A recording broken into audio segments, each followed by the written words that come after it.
experiencias Sí. que hoy en día podríamos decir que, bueno, en realidad son paranormales, pero muchos niños es común que las tengan. Es verdad. Y bueno, y también terminé con las psicopedagogas, pero bueno, le encontré una beta que a mí Sí. me sirvió mucho, que pasó por el lado de estudiar todos esos fenómenos, ¿no? Claro. Entonces empecé a estudiar control mental y parapsicología cuando era muy chica, empecé a muy los chiquita. 11 años. Y Chiquita. a los 17 me recibí de licenciada en parapsicología científica. Bueno, jovencita. sí, Sí. para que veas que ya tenía un Claro. interés. Sin embargo, bueno, yo era, mi familia era católica, apostólica romana, y yo era bastante religiosa también. Entonces, a mí me encontraba siempre en la iglesia, con el coro, en el grupo del coro, cantando, tocando la guitarra, ayudando en las misas, compartiendo, ¿no? Claro, sí, durante bastante tiempo.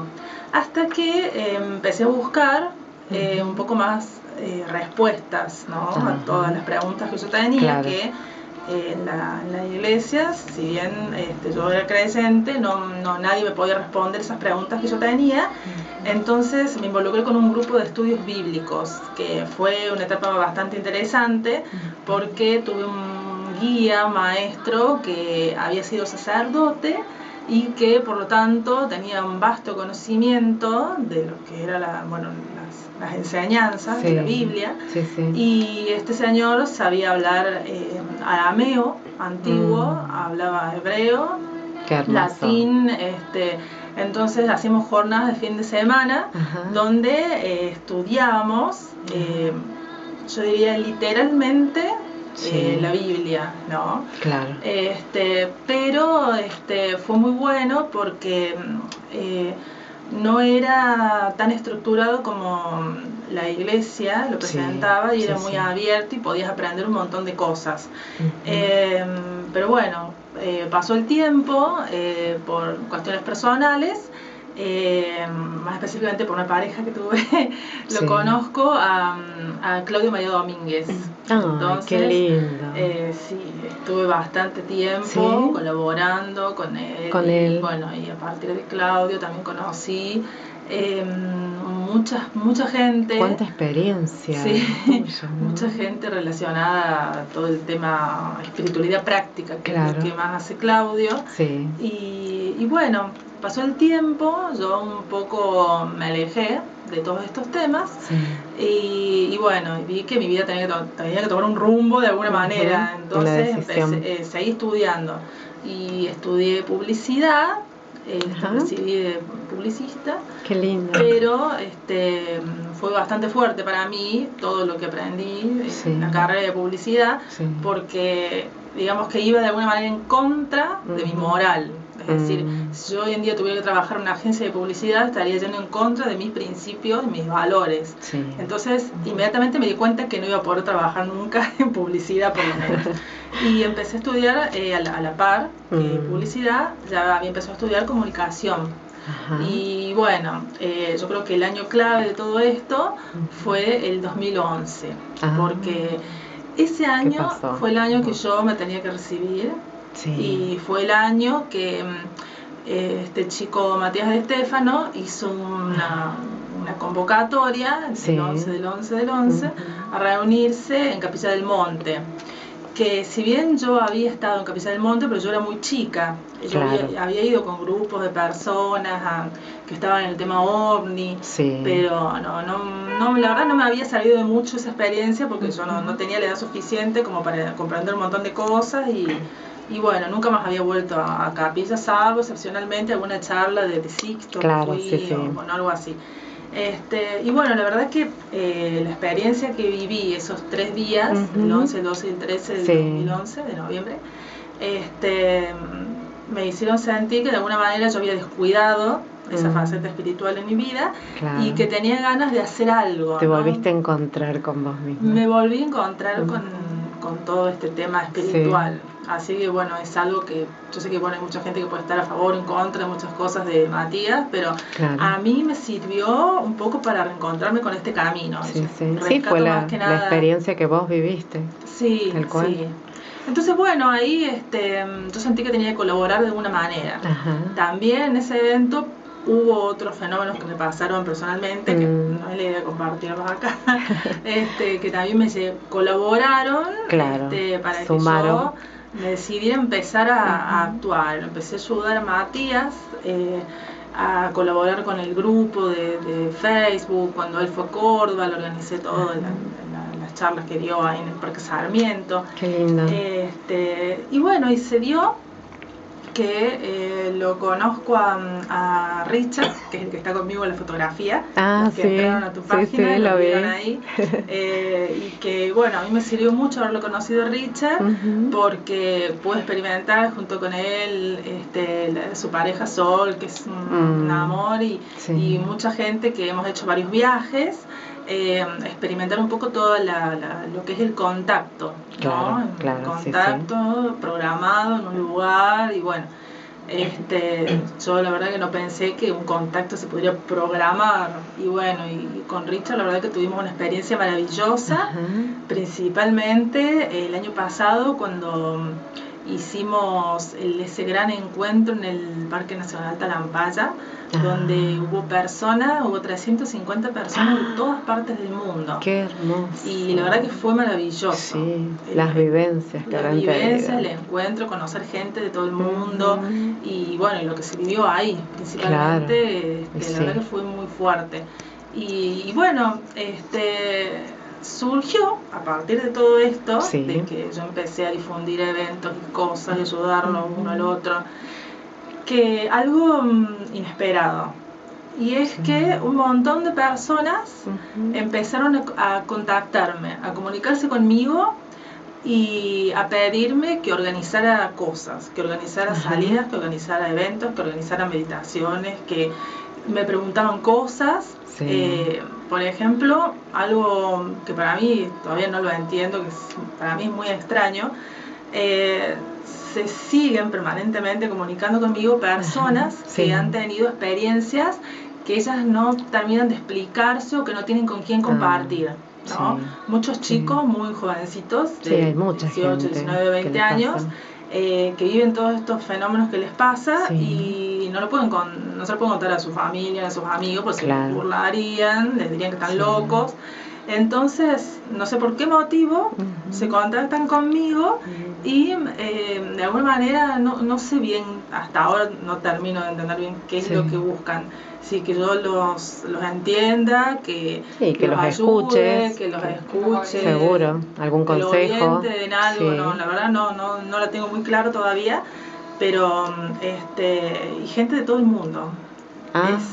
Es increíble. Yo les agradezco profundamente todos los mensajes a todas estas personas que comparten todas esas experiencias que muchos me dicen, pero yo esto no se lo conté a nadie y te lo estoy contando a vos. Qué lindo. Y yo muchas veces digo, pero ¿y qué esperan que yo lo difunda?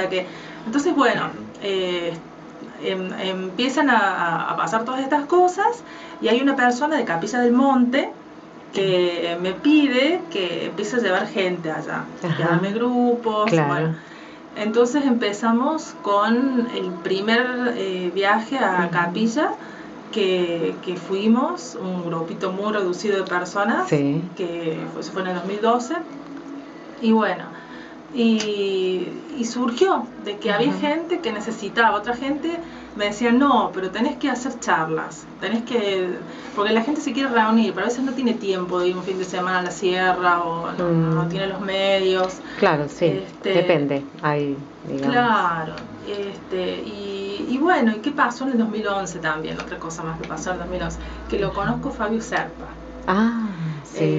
Cuando Fabio Serpa viene a Córdoba a presentar un libro. Creo que el 12 de septiembre, algo por ese lado, viene creo que a Capilla. A Capilla, sí. Capilla. Sí, él lleva contingentes de personas a unas cabañas que hay yendo al Uritorco. Mirá vos. Pero es una especie de circuito cerrado eso, es decir, no podés ir y hablar con él, o sea, es el grupo que va con él, que solamente están todos esos días, y él les da talleres, comparten todas las actividades, Él se maneja de esa forma, pero desde hace años que hace eso Fabio Serpa. Y siempre van al mismo lugar, a las mismas cabañas yendo al Uritorco. Sí. Pero esto fue la presentación de un libro que él hizo, que trataba de las ciudades intraterrenas. No recuerdo exacto el título del libro, pero era de las ciudades intraterrenas. Y bueno, yo lo había conocido Fabio Serpa cuando yo era muy chica, nunca más había ido a una charla, y realmente esta vez sí pude aprovechar. Es más, la charla la filmé y está en YouTube. Si la buscan, esa charla donde él presenta todos estos temas, yo la compartí.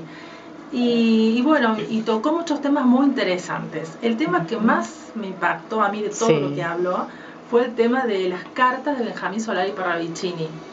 Que él, como él mismo dice, que ya está viejito, que no sabe cuánto más va a durar, entonces se ve que se decide ahora recién a publicar estas cartas. Y entonces a mí se me ocurre hacer un video donde yo estoy con el libro de Fabio Serpa leyendo las cartas. ¿Pero por qué hago este video? Porque tanta gente me pidió que por favor que le pase las cartas.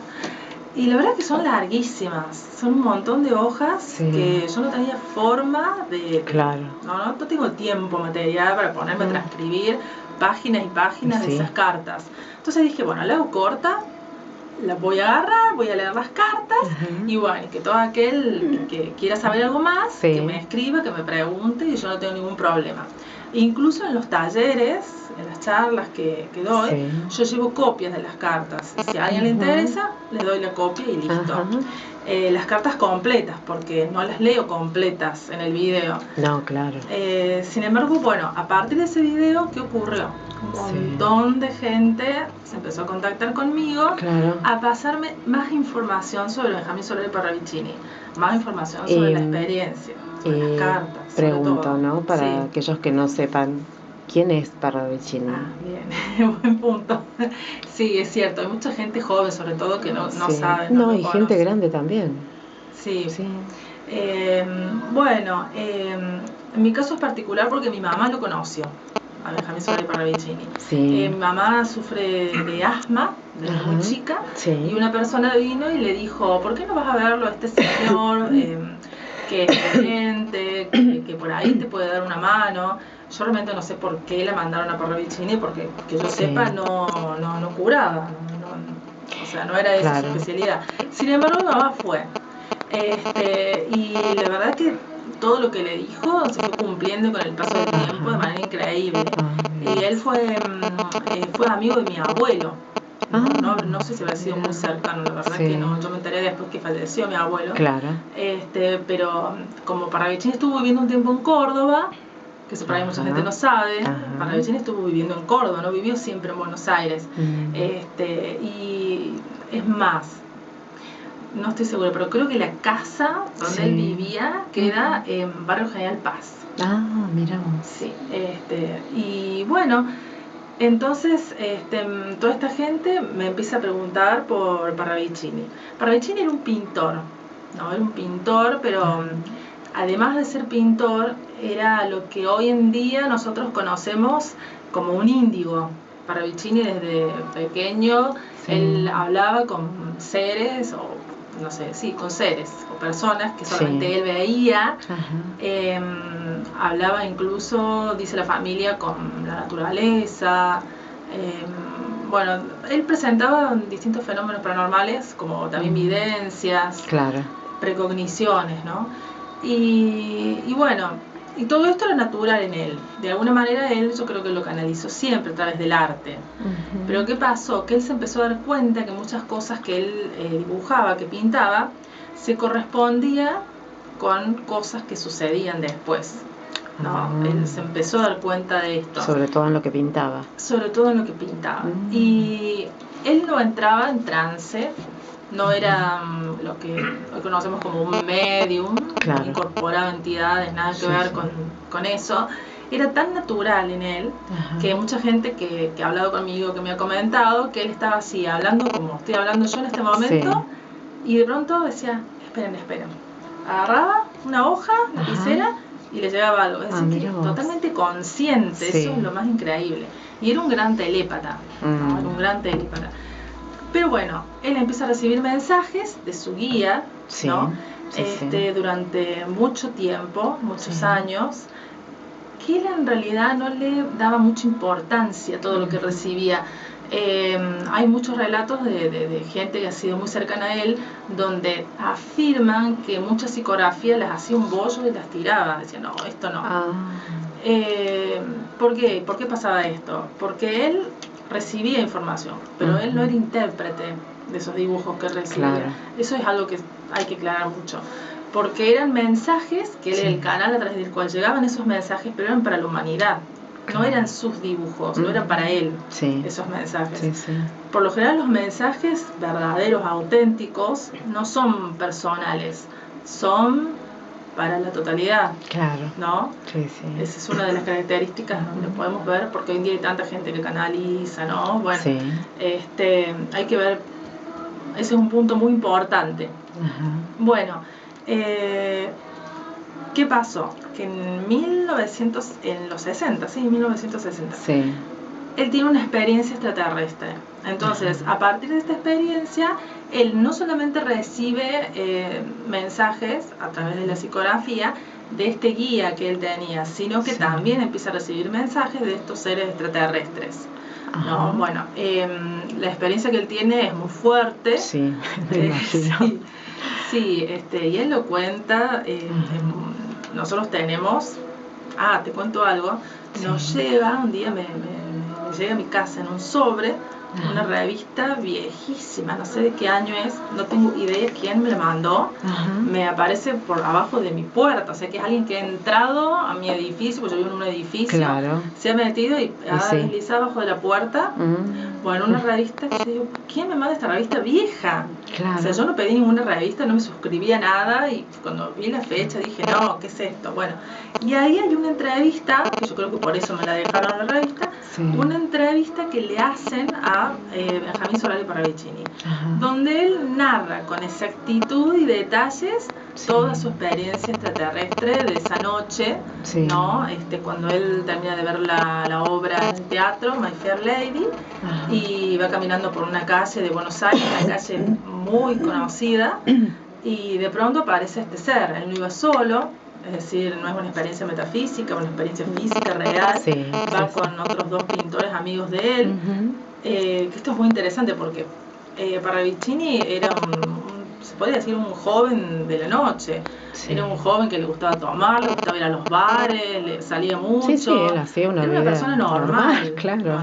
No era un loco, un místico que estaba todo el día viendo cosas, no, era un joven con una vida normal que le gustaba pintar y que realmente nunca había tenido una experiencia extraterrestre. Esa fue la primera vez. Cuando aparece este ser, este venusino,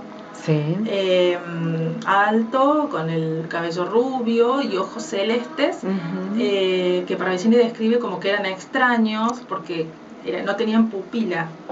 Bueno, hace muy poquito, hace días, hablé con un señor muy mayor, que también tuvo una experiencia de contacto con estos venusinos, y me hizo exactamente la misma descripción que Parravicini, que es un hombre que no tiene idea de Parravicini, es una persona que hasta, yo creo que tiene primario nada más, que vive en el campo, ¿no?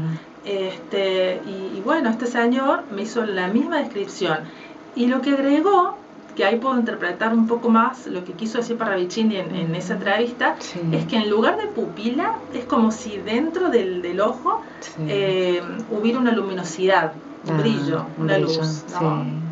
Y bueno, estos seres se tratan de comunicar con ellos, se asustan y se van, pero vuelven a aparecer y de alguna manera lo duermen, él siente que pierde poder sobre su propio cuerpo, y cuando despierta ya está arriba de una nave.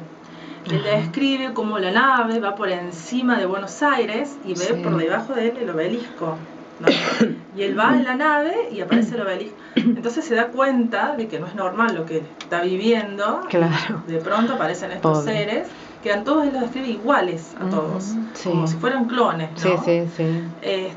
Y que le ponen su mano en el hombro, es decir, que eran físicos, o sea, todos estos datos que él da, para nosotros era muy importante porque vemos qué tipo de seres eran, porque pueden ser seres de luz solamente, pero estos eran físicos. Siente la mano que le apoya en el hombro, que lo miran y le hablan, pero sin hablar. Es decir, que tienen una comunicación de tipo telepático.